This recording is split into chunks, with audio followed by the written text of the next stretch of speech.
Good morning or afternoon, students. Welcome to Wednesday's math assignment 8-6. Today we'll be learning about median. Remember, median is a single number that summarizes the center of a set in an ordered set of numerical data. The median is the middle of an ordered set. Super important, those numbers have to be in order from least to great. Now, if there's no clear middle number, meaning there's like an even number of numbers, say you had 8 numbers, well, there was no clear middle, then you have to find the average of the two middle numbers, okay? I'm going to give you a couple examples. In this is an ordered set, meaning the numbers are in order from least to great. So we have 1, 2, 3, 4, 5 numbers. We have an odd amount of numbers. So you put them in order. Basically, you can cancel out the lowest, the highest, the next lowest, next highest, and then that leaves you with 22 being your median. Okay, but let's say we have a set of numbers that are not in order. Step 1 to find your median is to put them in order. So I simply rearranged all of these numbers and put them in order.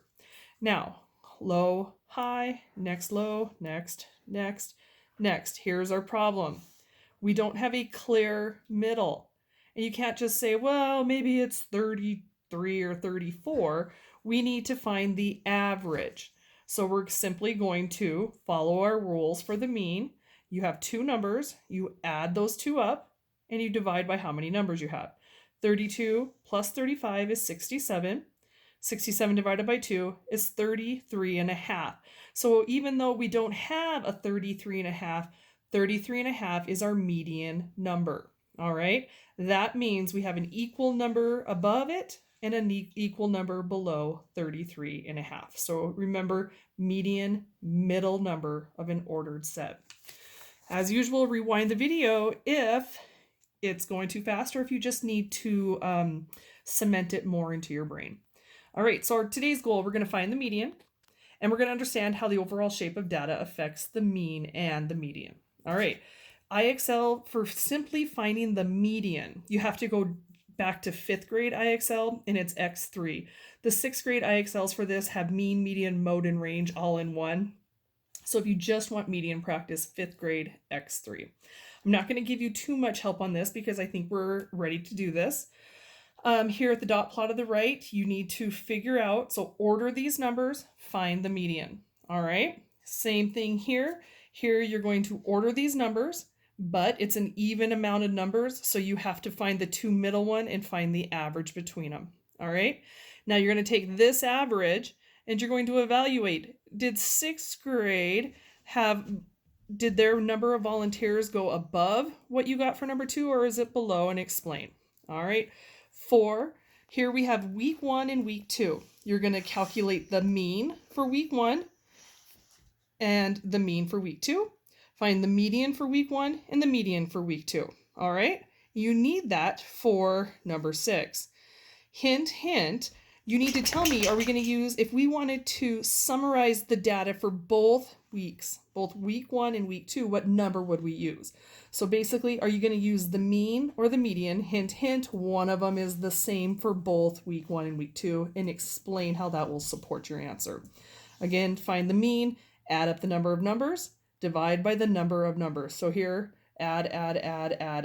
That's 5 numbers. Your divisor is 5.